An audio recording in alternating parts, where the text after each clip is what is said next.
दोस्तों, भारत की एक ऐसी तस्वीर निकलकर सामने आई है जिसने दुनिया को चौंका दिया है। लेकिन भारत के एक ऐसे मिलिट्री बेस का खुलासा कर दिया गया है जो भारत खुलासा होने देना नहीं चाहता था। क्या है पूरी खबर, चलिए देखते हैं इसके बारे में विस्तार से। दरअसल आजकल एक तस्वीर छाई है जिसमें इंडियन मिलिट्री बेस दिख रहा है, वह भी मॉरिशस में। इस बेस की ऐसी क्या खासियत है जिसकी वजह से यह बवाल मचा हुआ है, उसके बारे में आपको बताएंगे। लेकिन पहले आप यह जान लीजिए कि यह मिलिट्री बेस आखिर है कहां पर। दोस्तों, मॉरिशस के ही डियागो गार्सिया में अमेरिका और ब्रिटेन का एक बेस पहले से ही है। 2014 के दौरान यह इलाका पूरी तरह से खाली दिखता था, लेकिन अब उस इलाके में पूरी तरीके से एक मिलिट्री बेस दिख रहा है, और वह भी काफी एडवांस। और अगर आप इसकी खासियत सुनेंगे तो आपके होश उड़ जाएंगे।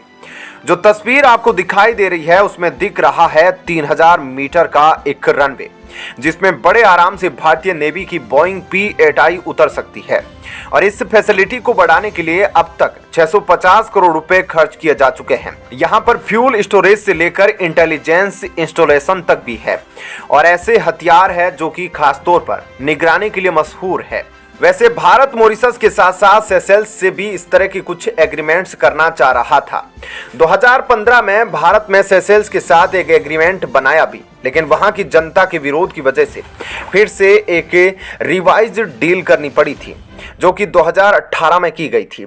पर अब सेशेल्स में भारत के इस तरह के बेस है या नहीं, यह दुनिया के संदेह के घेरे में है। जो इमेज शो हो रही है मॉरिशस वाले बेस की, उसमें परेड ग्राउंड, खेल के मैदान, रनवे वगैरह सब कुछ साफ दिख रहे हैं। ऐसे में अब दुनिया को यह पक्का यकीन होने लगा है कि मॉरिशस जो है वह भारत का काफी लंबा रणनीतिक सहयोगी बना हुआ है। जिस जगह पर भारत को मॉरिशस ने यह बेस बनाने दिया है यह बहुत ही महत्वपूर्ण है, क्योंकि दक्षिण में रियूनियन द्वीप है जहां पर फ्रांस अपने बेस के साथ खड़ा है। वहीं उत्तर में जिबूती है जहां चीन के मिलिट्री बेस है।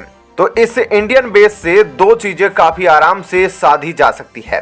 पहला कि यह कि फ्रांस के साथ ज्वाइंट पेट्रोलिंग करने में भारत को बहुत आसानी होती है, और इस जगह पर दोनों पार्टनर्स मिलकर चीन के मिलिट्री बेस पर भारी पड़ेंगे।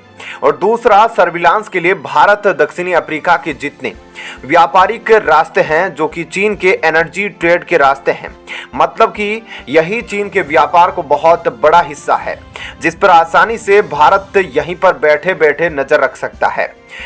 इस पर किसी का ध्यान पहले इसलिए नहीं गया था कि नॉर्थ एगालिका का यह पार्ट बहुत ही रिमोट था और बहुत ही धनी इलाका था।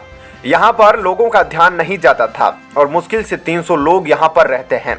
और इससे पहले तो यह बिल्कुल एक भूतिया द्वीप था, यहाँ पर कोई भी नहीं रहता था। 2015 से भारत ने कोशिश करी और आखिरकार भारत ने यहाँ पर बना लिया है अपना सबसे बड़ा एक सर्विलांस हब। मतलब कि हिंद महासागर में अगर चीन नजरें गड़ाने की कोशिश करता है तो भारत ने उसकी तैयारी परख ली है। तो दोस्तों, यह है वह खास तस्वीर जो निकलकर सामने आई है जिसने पूरी दुनिया भर को हिला कर रखा है, क्योंकि अब तक पूरी दुनिया को इसके बारे में नहीं पता था कि भारत का मिलिट्री बेस कहां मौजूद है, और यह है भी या नहीं। ऐसे में इस खुलासे के बाद से अब चीन और पाकिस्तान जैसे भारत के दुश्मन देशों के होश उड़ गए हैं, क्योंकि उनको इस बात का बिल्कुल भी उम्मीद नहीं था कि भारत खुद का कोई मिलिट्री बेस बना सकता है।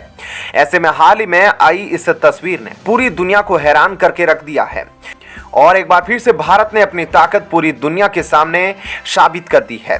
तो दोस्तों, ऐसे में इस खबर के बारे में आपकी क्या राय है, हमें कमेंट करके जरूर बताएं। और अब आपको बताते हैं ऐसी ही एक और बड़ी खबर। दोस्तों, G20 जो इंटरनेशनल मंच पर सबसे बड़ा ऑर्गेनाइजेशन है, उस G20 की बैठक के 2023 में भारत में होने जा रही है, और G20 की अध्यक्षता भारत के पास है। और भारत का जो सबसे मेन मुद्दा है G20 बैठक में, वह UNSC की चर्चा पर भी रहेगा, क्योंकि इस G20 में वे सभी देश हैं जो UNSC में परमानेंट मेंबर भी है और प्रभुत्व भी रखते हैं। लेकिन भारत की चर्चा सिर्फ इस पर रहेगी कि चीन का वीटो बेकार किया जाए, और इस पर केवल भारत ही सहमत नहीं है, बल्कि ऑस्ट्रेलिया, साउथ अफ्रीका, कनाडा और ब्राजील जैसे बड़े बड़े देश भी यह चाहते हैं कि वीटो की जो पावर है या तो उसे कम किया जाए, या फिर उस वीटो में जनरली कुछ और देशों को परमानेंट मेंबरशिप दिलाई जाए। दोस्तों ऐसा डिस्कशन करना भी उचित है क्योंकि अब समय बिल्कुल बदल गया है और अब 4-5 देश ही पूरे वर्ल्ड में पावरफुल नहीं रहेंगे, बल्कि भारत, ऑस्ट्रेलिया जैसे 2-3 और देश हैं जो काफी पावरफुल हो चुके हैं। तो अब जो चीन वीटो का गलत इस्तेमाल करके दूसरे छोटे छोटे देशों की जमीन हड़पता था, उन्हें तंग करता था, उस चीन को सबसे बड़ा झटका लगने वाला है इस साल 2023 में। आपको बता दें कि 2023 में G20 की जो बैठक है उसके बारे में बताया जा रहा है कि कश्मीर में भी आयोजित की जाएगी, ताकि कश्मीर की हालत दुनिया देखे। वहां किस तरह से पीओके में जो लोग हैं वह पाकिस्तान सरकार से खफा है, फिर भी पाकिस्तान किस तरह से उन्हें अवैध रूप से बंदी बनाकर रखता है। यह तमाम चीजें अब विश्व के बड़े बड़े लीडर्स देखेंगे, सुनेंगे और वहां विजिट करेंगे, तब पाकिस्तान और चीन की असली पहचान सामने आएगी। चीन ने अपने वीटो के इस्तेमाल से न जाने श्रीलंका और तिब्बत जैसे न जाने कितने छोटे छोटे देशों को बर्बाद कर दिया, पाकिस्तान को बर्बाद कर रहा है। तो इन सब को देखते हुए भारत का बस एक ही मकसद है कि यूएनएससी से या तो चीन को भगाया जाए या फिर यूएनएससी में वीटो परमानेंट मेंबर के लिए कुछ और बड़े देशों को जोड़ा जाए। आपको क्या लगता है, इसमें क्या जो G20 के 20 बड़े देश हैं वे इसमें सहमति देंगे या नहीं? आप कमेंट करके हमें जरूर बताइएगा।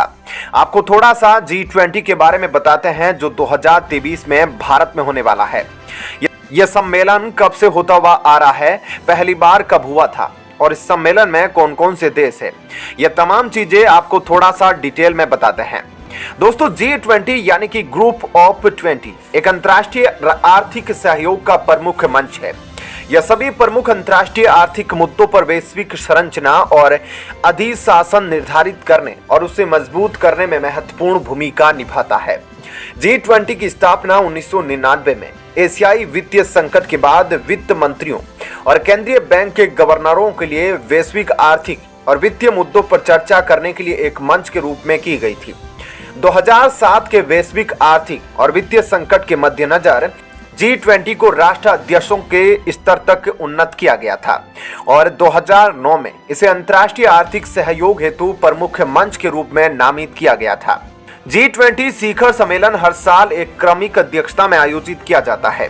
शुरुआत में G20 व्यापक आर्थिक मुद्दों पर केंद्रित था, लेकिन बाद में इसके एजेंडों में विस्तार करते हुए इसमें अन्य बातों के साथ साथ व्यापार, जलवायु परिवर्तन, सतत विकास, स्वास्थ्य, कृषि, ऊर्जा, पर्यावरण, जलवायु परिवर्तन और भ्रष्टाचार विरोध को भी शामिल किया गया। G20 अध्यक्षता के तहत एक साल के लिए G20 एजेंडे का संचालन किया जाता है और शिखर सम्मेलन का आयोजन किया जाता है। G20 में 2 समानांतर ट्रैक होते हैं, वित्त ट्रैक और शेरपा ट्रैक, जिनमें वित्त मंत्री और सेंट्रल बैंक के गवर्नर वित्त ट्रैक का नेतृत्व करते हैं, जबकि शेरपा ट्रैक का नेतृत्व शेरपा करते हैं। ग्रुप ऑफ 20 यानी कि G20 में 19 देश यानी कि अर्जेंटीना, ऑस्ट्रेलिया, ब्राजील, कनाडा, चीन, France, Germany, Bharat, Indonesia, Italy, Japan, Korea गणराज्य, मैक्सिको, रूस, सऊदी अरब, दक्षिणी अफ्रीका, तुर्की, यूनाइटेड किंगडम और संयुक्त राज्य अमेरिका के साथ यूरोपीय संघ शामिल है। तो दोस्तों ये तो थी कुछ खास बातें जो G20 के बारे में, जिनको जानकर आप यकीनन समझ गए होंगे कि G20 में कौन कौन से देश शामिल है और इसमें क्या क्या मुद्दों पर सवाल उठाए जाते हैं। तो दोस्तों ऐसे में इस बारे में आपकी क्या राय है, हमें कमेंट करके जरूर बताएं।